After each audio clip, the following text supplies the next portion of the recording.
yep, watching Dead Breaths, Hands Like Houses. Here we are. Day 2 of the UK run. You did Birmingham last night. How was Birmingham? Birmingham was fantastic. As far as first shows go, we seem to have a little bit of a curse where we sort of need to find our touring legs again. Yep. Even if we've been on tour for a while, but like Coops was saying, we've come off a break of about 3 months, which is our longest break in a couple of years. And I think we smashed it. The vibe's good. It was a really good show. Everyone seemed to have a great time. So. Well, you want to smash it, and you smashed it. Job done. I've called it. Yeah. You can print that. And he said jet lag's all over, which is pretty good because you're on the other side of the world, literally. So. That was the other thing. Everyone went straight to bed after the show, of course, but then we all woke up. I think everyone was up by like 7 o'clock this morning. Yeah. And we went and had a Weatherspoons veggie breakfast, which was ceremonial. Yeah, traditional Weatherspoons brekkie. Yep. You can't go wrong with Weatherspoons breakfast. Absolutely not. No. Value for money. So you were in the UK back in May. That was a rescheduled headline run. Yep. How does it feel to be back here playing like much bigger venues? I think you were saying earlier, obviously you played a bit closer to the city before when you were in Manchester. Yeah. I think it was Academy 3 you played last time you were here. I think Is so. that right? Yeah. Yeah, that was a really nice show. I really like that venue. We haven't done a support tour, a big support tour here for a while. And obviously not off Dissonants as well. Yeah, not on Dissonants. So, the last big one we did would have been like Pierce or Sleeping, but playing the massive venues here are just awesome. Yeah. We don't really have so many big venues back home. Yeah. And it's just it's surreal to play just massive shows like this again. It's right.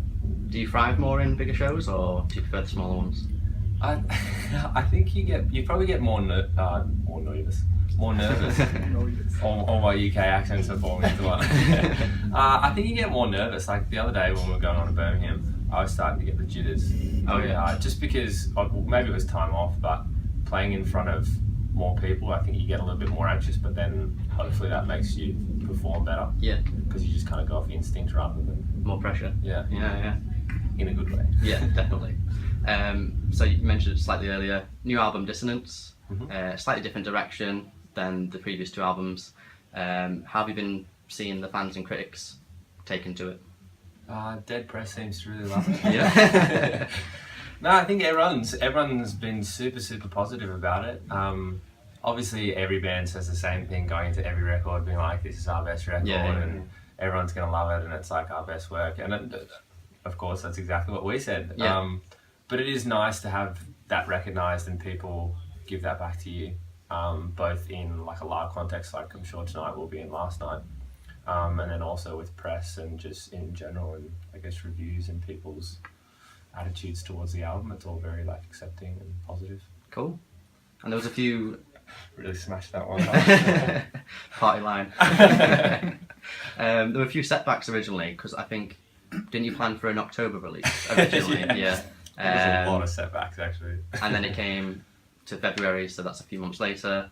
Would you mind going into a bit more depth as to why there were so many setbacks, what the setbacks were? Yeah, so we went into the studio first last year in, I think, Feb, or the start of the year, it was around there, and we sort of laid down a bunch of the tracks, and we sort of sat at the end of it and just realised it wasn't quite what we wanted or needed to have from the process. And I think that was for a bunch of different reasons. We were pretty sort of strung out from just touring non-stop, which is a typical excuse, but it really sort of like... And we're not a band that can ride on the road as well. That's like not us. We have to separate the two. Yeah, and that was a new thing for us to try and the new thing for us to experience and to give a go. And so luckily we had the opportunity to sort of finish there and then go tour again. We had Warp Tour, I think, in the gap, and a little bit of off time in between and around that, and then got to go back to the studio. And then sort of, which was really good because we got to sort of reflect back on the songs and change the things we wanted to do, add a few new ones, which I think every recording process we've ever done, and probably every artist does, they sort of record and then they finish up and they go, oh shit, that part could have been like this. 2-3 months later where you go, damn it. Yeah, and so it's kind of cool to be able to go back and do that. And I think that's probably something, if we get the opportunity to do something like that again, to have a break in between would be, I don't know, something cool to try and sort of Factor. I agree. factor. Yeah. We also road tested. I think that was the first time we played New Romantics was on Warped Tour. Oh, okay. That was like one of the main songs that we had finished and we were really stoked on. So then obviously that going down really well, just live without people ever hearing it before. We're like, okay, that can help with some more, I guess, direction and steering us in what path we need to take. so it's cool. Yeah. And then we just went back and smashed it and everything was sick. That was great. Yeah, you are today.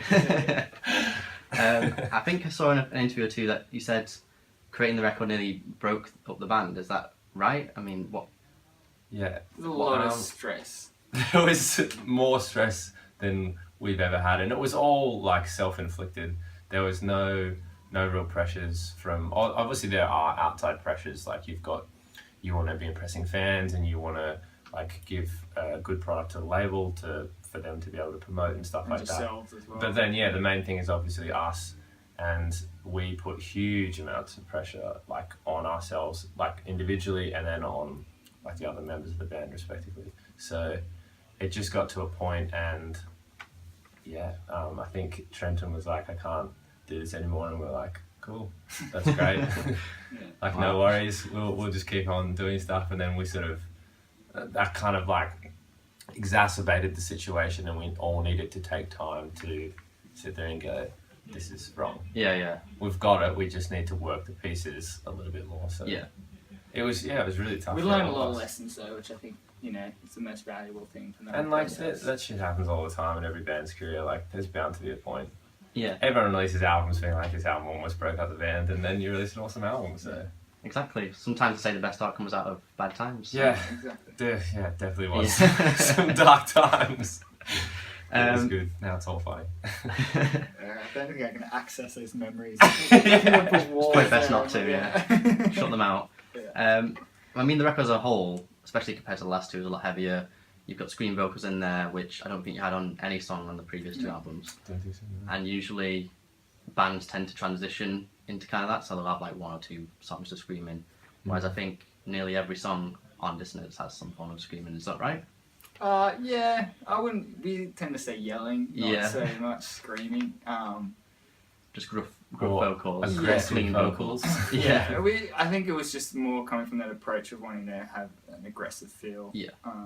And maybe it was because we've been touring with a lot of aggressive bands, and we see the energy that sort of creates. Kind of like rubbed off on you. Yeah, it Yeah. it totally does. The bands that we tour with can really rub off sort of artistically on us, just because we get to see it in the flesh when they play it live, like Yeah.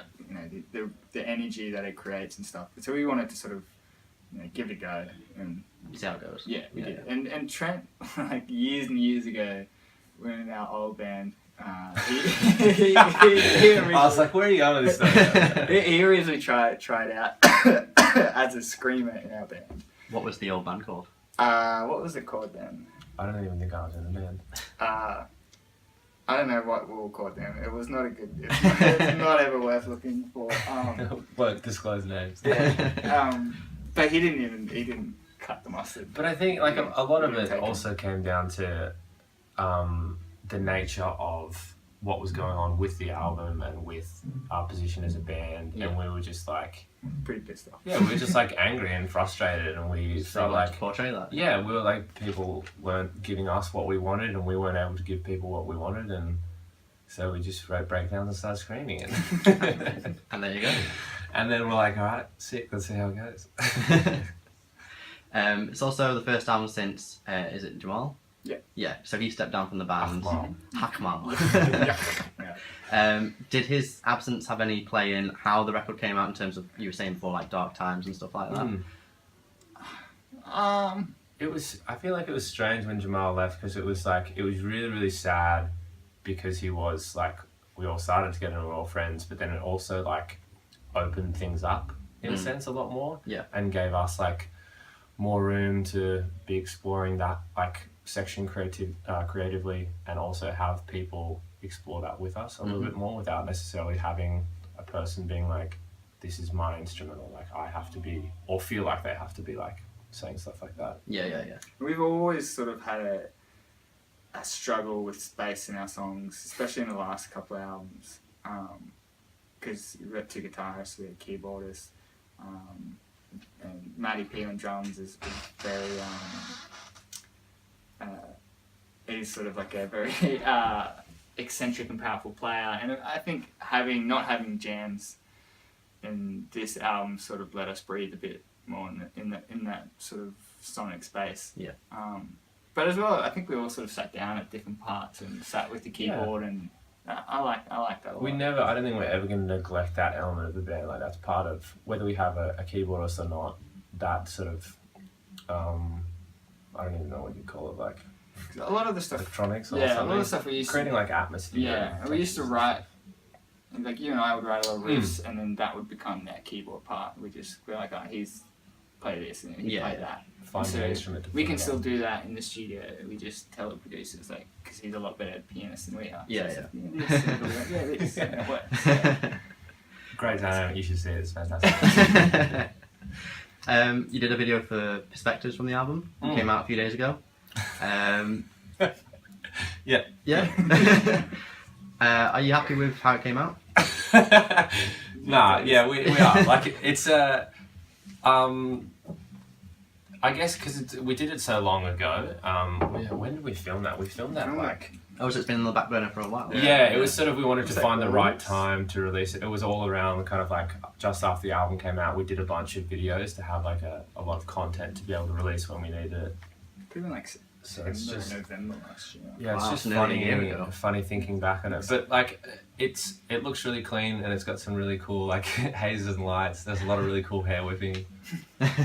Trent looks pretty, so I feel like we've covered everything. Matty That's P. all the boxes ticked. So Matty P always, like our drummer, he always gets these comments on the videos we release, being like, why aren't you rocking out? Like, why aren't you doing anything? And he took it so to heart. And in this video, he was just like, that's fucking it. And so he like unleashed. And then you probably look at it and go, stand-up shots. And yeah, kind of being a good role. So compensated for all the times you didn't. I think so, yeah. Cool. So that's cool. What made you settle on Dissonants as the album title? Because it comes from I Am, which is, I think you originally wanted that as a standalone single, is that right? Yeah, we did I Am sort of at the start of last year with Eric, who we didn't do the album with. And we wrote the song in like 5 days. I really like that process, because the song's one of my favourites, and we sort of just went in with nothing, I think. We just sat and started jamming, and then 5 days later we had that song. And I think Trent must have had some of the ideas for the lyrics somewhere in his books or something. And then, I don't know exactly where Trent, you'd probably have a better idea where Dissonance came from. But he came to us and he's like, I got this idea, Dissonance, and we're all just like, that's a cool idea, better than the shit ideas that we were looking at before. It's all for nothing.